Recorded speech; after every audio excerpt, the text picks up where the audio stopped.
लोकशाही प्रक्रियेमध्ये जनता न्यायाधीश असते आणि उमेदवार पक्षकार असतो.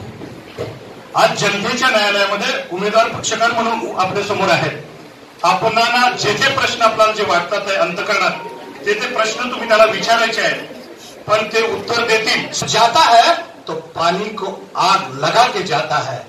आपल्या वाणी विचार आणि वर्तनानं बहुजनांचं स्फुल्लिंगच नव्हे तर पाण्याला सुद्धा अत्याचाराच्या विरोधात पेटवणारं व्यक्तिमत्व तुमच्या समोर बसलंय. सुरू हो जाएगी. विनंती करतो ते प्रश्न विचारायचे. वर बारामतीकडं, खालीकडं कराड, फलटण, पुणे, कोल्हापूर इथं जशी विकासाची गती आहे तशी साताऱ्यात विकासाची गती अजून का नाही, हा एक माझा प्रश्न आहे. दुसरा प्रश्न असा आहे महाराज साहेब की आपण छत्रपती आहात आणि सातारा जिल्ह्यामध्ये रेकॉर्डवर असलेले कमीत कमी 19 गड किल्ले आहेत आणि त्यातले बरेचसे दुर्मिळ आणि दुरावस्थित आहेत. तर महाराज साहेब काय वाटतं आपल्याला एक छत्रपतींची गादी म्हणून याला जबाबदार कोण? आणि तिसरा एक महत्वाचा प्रश्न म्हणजे आपण युथ आयकॉन आहात आणि जसं की आता सर बोलले की रयत शिक्षण संस्थेला आपलं खूप मोठं योगदान आहे आणि तुम्ही युथ आयकॉन आहात आणि या रयत शिक्षण संस्थेनं महाराष्ट्र संयुक्त झाल्यापासून खूप एक प्रचंड प्रमाणावर मोठा तरुण वर्ग सुशिक्षित केलाय आणि ह्यांना तुम्ही एक खूप मोठं योगदान दिलंय. तर सगळ्या तरुणांचं असं म्हणणं आहे, वैयक्तिक माझं असं म्हणणं आहे की तुम्ही रयतच्या बॉडीवर कधी येणार? पहिला प्रश्न म्हणजे जो तुम्ही विचारला की डेव्हलपमेंट वर्क्सच्या कामा संदर्भात, डेव्हलपमेंट ही एक ऑन गोईंग प्रोसेस असते. अनेक वर्षापासून फक्त आपण घोषणा ऐकल्या. मी व्यक्तिशः माझ्यापुरतं मर्यादित बोलू शकतो. केवळ येत्या 12 तारखेला आम्ही आमचा जाहीरनामा जाहीर करणार आहोत. त्यावेळेस सविस्तर पत्रकार परिषदेमध्ये तपशीलवारी काय डेव्हलपमेंट प्रोसेस, आम्ही डेव्हलपमेंट वर्क विकासाची कामं कुठली मार्गी लावली त्याचा तपशीलवार उल्लेख करणार आहोत. मला वाटतं आता सध्या जर बोलायचं झालं तर त्या बॅल्कनीमध्ये गेल्यानंतर तुम्हाला पाहायला मिळेल अनेक वर्षापासून ग्रेड सेपरेटर. मला वाटतं तुम्हाला देखील वाटलं नव्हतं की हे कामाला सुरुवात होईल. वाटलं होतं? झालं ना. दुसरा प्रश्न गडांच्या संदर्भात तुम्ही विचारला. गडांच्या संदर्भातला जो प्रश्न आहे, अनेकांनी अनेकदा घोषणा केल्या गडांची डागडुजी केली पाहिजे. आम्ही सुद्धा प्रस्ताव दिला की या संपूर्ण महाराष्ट्रात जे टुरिझम ते वाढवलं पाहिजे आणि ॲग्रो टुरिझम प्लस त्याला कॉम्बिनेशन असं हिस्टॉरिक जे फोर्ट्स आहेत, किल्ले आहेत, याची जोड दिली. त्याचबरोबर जे काय एक रोपवेज किंवा असे त्या ठिकाणी आपण जर जॉईन केलं ते सगळे प्रोजेक्ट्स आपल्याकडे संपूर्ण तयार आहेत. पण मात्र पाईपलाईनमध्ये अजून फंडिंग त्याला सगळ्यांना लागतात तर फक्त निधी लागतो. तो निधीची आत्ता तुर्तास उपलब्ध नाही आहे. प्राधान्य दिलं पाहिजे तर कुठल्या तर पिण्याच्या पाण्याच्या प्रश्नांना, शेतीच्या पाण्याच्या प्रश्नांना, त्यानंतर ह्याच्याकडं असं उत्तर आम्हाला दिलं आहे. खास करून एकमेव जर संपूर्ण महाराष्ट्रामध्ये कुठलं हिल स्टेशन असेल तर ते आहे पाचगणी आणि महाबळेश्वर. ह्या भागासाठी सुद्धा रोपवेचं लिंकिंग प्रोजेक्ट मी तयार केलेलं आहे. ते आचारसंहितेनंतर त्याला मंजुरी घेऊन ते पूर्ण ते मार्गी लावण्याचा आमचा मानस आहे. तिसरा प्रश्न जो आपण विचारला की आपण अजून या बॉडीत का नाही, आता का नाही, जेवढं करायचं तेवढं आमच्या कुटुंबाने केलं. लोकशाही आहे, आम्ही आमचं काम केलं. याचं आम्हाला त्या बॉडीत नाही, बॉडी ठरवलं, आम्ही कोण मागं तर लागू शकत. तुमची एक स्टाईल आहे आणि त्या स्टाईलची एक झलक बघायला मिळाली.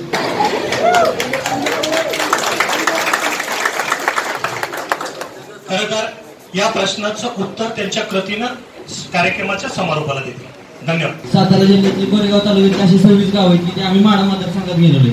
पण आमच्या 2009च्या इलेक्शनपासून आमच्यावर अन्याय झालाय. आम्हाला पाणी नाही, आम्हाला रस्ते नाहीत. तर हे या प्रश्नाकडे तुम्ही जरा लक्ष द्यावं. तुम्ही लक्ष दिल्याशिवाय या प्रश्नावर काय होणार नाही.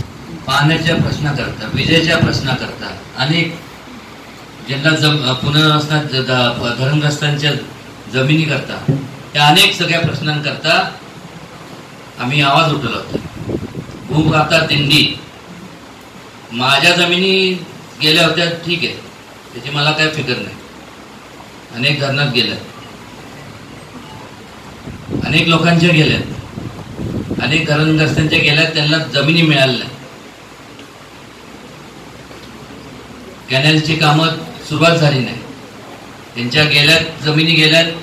धरणाचं काम ज्यावेळेस कृष्णा खोऱ्याची स्थापना झाली, ती झाली सातारा जिल्ह्यामध्ये. कारण की कृष्णा खोरे तर संपूर्ण जे 11 प्रकल्प होते, मेजर डॅम्स, ते संपूर्ण सातारा जिल्ह्यात होते. त्यावेळेस पहिले 2 वर्ष सुरुवात झाली. आम्ही कृष्णा खोऱ्याचं उपाध्यक्ष ज्यावेळेस झालो, त्यावेळेस एक आम्ही नवीन आखणी केली की त्यावेळेस म्हणजे त्या अगोदर ते धोरण त्यांनी आपलं होतं शासनाने की पहिलं धरण मग पुनर्वसन. लोकांना ते मान्य नव्हतं. त्यात बदल केला आम्ही की या दोन्हीचे कामं साईड बाय साईड चालले पाहिजे. आणि म्हणून कामाला सुरुवात झाली. जी आता कामं तुम्हाला पाहायला मिळतात ते त्याचंच एक प्रतीक आहे. कामं पूर्ण झाली नाही, विस्कळीतपणा आला, का आला, प्रशासकीय अडचणी आल्या, जे काय असतील. आणि ह्याकरता ज्या लोकांच्या तिथं पाणी अडवलं गेलं आणि ज्या लोकांना जमिनी तिकडे दिल्या गेल्या तिथं पाणी नाही, तिथं त्यांच्या जमिनी होत्या, तिथं पाणी अडवलं गेलं, तिथं पाणी साठलं. त्यामुळे पाणी तिथं गेले, तिथं पाणी नाही. त्यामुळे इथं परत आले, तिथं त्यांनी शेड मारून तिथं राहिले. जिथं त्यांनी घरं बांधले होते तिथं त्यांचे घराचे दारं, खिडक्या लोकांनी तोडून दिल्या. अशी सगळी वातावरण. त्याकरता भूमाता दिंडी मी चालू केली. प्रश्न विचारणं सोपे असतात, फार सोपे असतात. मला अजून आठवत आहे, सगळ्यांना आवाहन केलं. कोण आलं? समृद्धीने. कोण आलं? सकाळी 6 वाजता इथं मी म्हणलं मी चालू करतो. मोजके फक्त सातारा जिल्ह्याची संख्या किती आहे? किती आहे संख्या अंदाजे? किमान एक माझ्या लोकसभेची तर आता 18 लाख तर आहे मतदार. लोकसंख्या तर जास्त आहे, 18 लाख. मी तुमचं फलटण हे सगळे मान, फलटण आणि खटावचा काय भाग वगळतात, ते जर इंक्लूड केलं तर जास्त होईल. आणि यातून आले किती? मला आश्चर्य म्हणजे मी आश्चर्यचकित झालो. किती आले असतील तुमचा अंदाज? अंदाज 500 हा?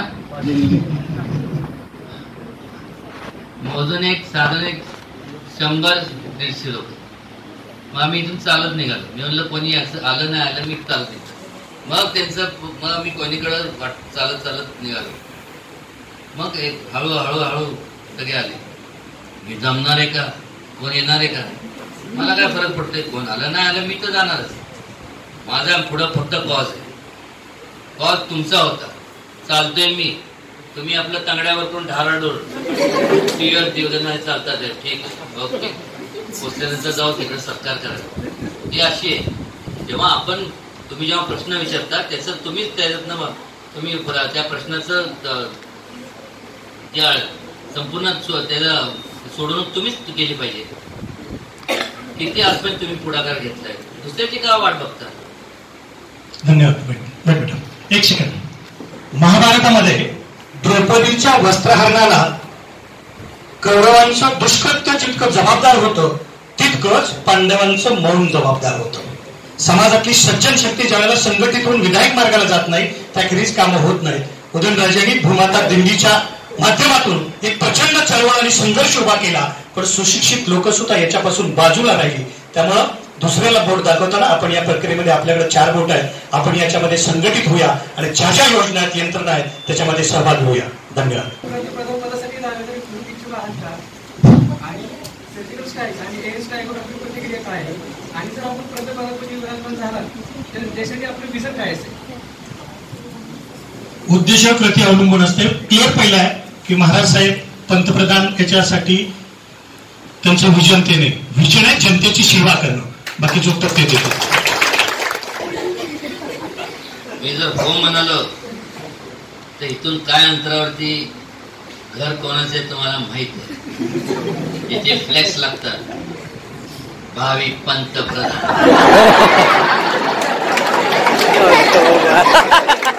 तुमच्या मनात तुम्ही मला एवढं मोठं पद दिलंय, पंतप्रधान काय पद आहे? आणि हे सर्जिकल स्ट्राईक्स आणि ह्या स्ट्राईक्स मगाशी ज्याचा उल्लेख केला, एक माणसं मारण्याचाच प्रकार आहे ना. त्यांनी मारले काय, ते कुठलं तरी गाडी सोडली, बॉम्ब आरडीएस किंवा जे काय एक्सप्लोजिव्ह भरले ते थांबलं पाहिजे. मार्ग डिप्लोमॅटिक एक मार्ग निघणं गरजेचं आहे. अखेर आपण कुठपर्यंत किती, आणि आता पूर्वीसारखं राहिलेलं नाही. सगळं बटनाचा खेळ आहे. बटन दाबलं सगळ्यांकडे न्यूक्लिअर काय ते बॉम्ब हे. त्याचं तुम्हाला माहित आहे, जपानमध्ये जेव्हा म्हणजे स्ट्राईक झाली त्या काळात हिरोशिमा आणि नागासाकी, त्याचं किती नंतरच्या किती पिढ्या त्याचे ते दुष्परिणाम त्या पिढ्या त्यांना डिसऑर्डर्स त्या मुलांमध्ये. प्रश्न असा आहे की तुम्हाला असं वाटतंय का की तुमच्या विरोधात एक तगडा उमेदवार उभा आहे? तेव्हा ही लोकशाही कोणी पण उभं राहतो. किती लागतात फॉर्म भरायला? ठीक आहे. एखाद्याला अगदीच इच्छा असेल, का नाही, त्याला वाटत असेल की आपण भरावं आणि त्यांनी जरूर भरावं. पब्लिसिटी गिमिक्स असतात. खरं तर अनेकदा जे फॉर्म भरतात ते निवडणुकीपेक्षा त्याच्या मागं त्यांचं वेगळाच एक असतं. एक तर पब्लिसिटी मिळते, जाहिरात करायची तर संपूर्ण जिल्ह्यात जाहिरात द्यायची, एवढा खर्च असतो. फॉर्म भरला की तेवढ्या याच्यात संपूर्ण जिल्ह्यापर्यंत पोहोचतो आपण एक, आणि परत बाकीचे हे असतात. पुणे मुंबईच्या दृष्टीने किंवा त्यांच्या कंपॅरेटिव्हली आपल्या साताऱ्याचा विकास संथ गतीने होतो असं मला वाटते. आणि जर तसं असेल तर या पुढच्या काळात तुमच्याकडून काय केलं जाईल? तुमचा अजेंडा काय त्यावर? मुंबई पुणे ही कॉस्मोपॉलिटन शहर आहे. त्यांचं आणि आपल्या इथं इन्फ्रास्ट्रक्चर वेगळं आहे. इथं एअरपोर्ट्स आहेत, कनेक्टिव्हिटी चांगली आहे. त्यामुळे नेहमी एक लक्षात आपण घेतलं पाहिजे, मनात ठेवलं पाहिजे की कुठलेही उद्योजक, IT सेक्टर असेल किंवा जे काय असतील, कुठलेही उद्योजक वेगवेगळ्या इंडस्ट्रीमधला, तो पहिलं प्राधान्य कशाला देतो? तो काय पाहतो की आपल्याला तिथं जे स्पेशलाइज जे वर्कफोर्स तिथं आपल्याला अवेलेबल कुठे आहे, हा एरिया टार्गेट करतो. त्यामुळं मुंबई, नवी मुंबई, ठाणे, त्यानंतर मग कल्याण, जे काय असेल ते, मग पुण्यात ऑटोमोबाईल हब झालाय. तळेगाव, दाभाडे, हा सगळा परिसर. आता त्या ठिकाणी जागा शिल्लक राहिलेली नाही. आपलं नशीब चांगलं की आपण NH4 हायवेवर आहे, जो बॉम्बे बँगलोर कनेक्ट आहे. हा मेन हायवे. जर आपण सोलापूर हायवेला असतो तर कदाचित डेव्हलपमेंट थोडीशी, आपल्याला डेव्हलपमेंट पाहिजे, आपण थोडंसं मागं पडलो. कारण की डेव्हलपमेंटचा आता जो ओघ आहे तिथं तिथं जागा शिल्लक न असलेला आता शिल्लक नाही. त्यामुळे सगळा जो डेव्हलपमेंटचा जो सगळं जे काय आहे तो ह्या बाजूलाच आहे. म्हणजे सातारा तिकडून असं कोल्हापूरला तर आहेच, सातारा आणि ह्या बाजूनेच आहे. पण त्याला आता त्यात थोडस 5 वर्षापूर्वी ती परिस्थिती होती, आता नाही. आता या करता नाही, कारण 5 वर्षापूर्वी एक फॅन्टॅस्टिक सुपर फॅन्टॅस्टिक म्हणा अत्यंत लोकांना फुलफुलया करणारं असं कॅम्पेन राबवण्यात आलं. सध्याचं केंद्रात जे सरकार सत्तेत आहे त्यांच्याकडनं चांगलं उत्कृष्ट कॅम्पेन राबवलं होते. आश्वासनं एवढे दिले त्याची पूर्तता त्यांनी या 5 वर्षात केलीच नाही. निवडणूक जिंकणं हा एकमेव त्यांच्या नजरेसमोरचं उद्दिष्ट होतं. ठीक, एक म्हण आहे ना, everything is fair in love and war. याला लागू होती. झालं काय, वॉर संपली. म्हणजे वॉर म्हणजे त्यांचं हे निवडणुका संपल्या. डिलिव्हरी ते करणार का नाही? 5 वर्षात तुम्ही जे बेबीच्या डेटापासून घसा कोरडा पडच तोपर्यंत लोकांना एवढं जे आत्मीयतेने सांगितलं की आम्ही हे करणार ते करणार. मग काय झालं काय? 5 वर्षामध्ये ज्या तळागाळातल्या लोकांबद्दल जेवढ्या आत्मीयतेने बोललं गेलं, निकाल लागल्यानंतर त्याच तळागाळातल्या लोकांचा सोयीप्रमाणे विसर पडला आणि त्याच तळागाळातल्या लोकांना त्यामुळं जास्तीत जास्त गाळात जायची परिस्थिती किंवा घालण्याची परिस्थिती सध्याच्या शासनाने त्या माध्यमातून झाली. हे म्हणलं तर चुकीचं ठरणार नाही किंवा हे त्रास दोषी ठरतील. एक प्रश्नाचं उत्तर दिलं नाही तर पण उत्तर येणाऱ्या कृतीनं सांगितले स्टाईल करून दाखव. ते झालं तर ते निर्देश करतो. डायलॉग साहेब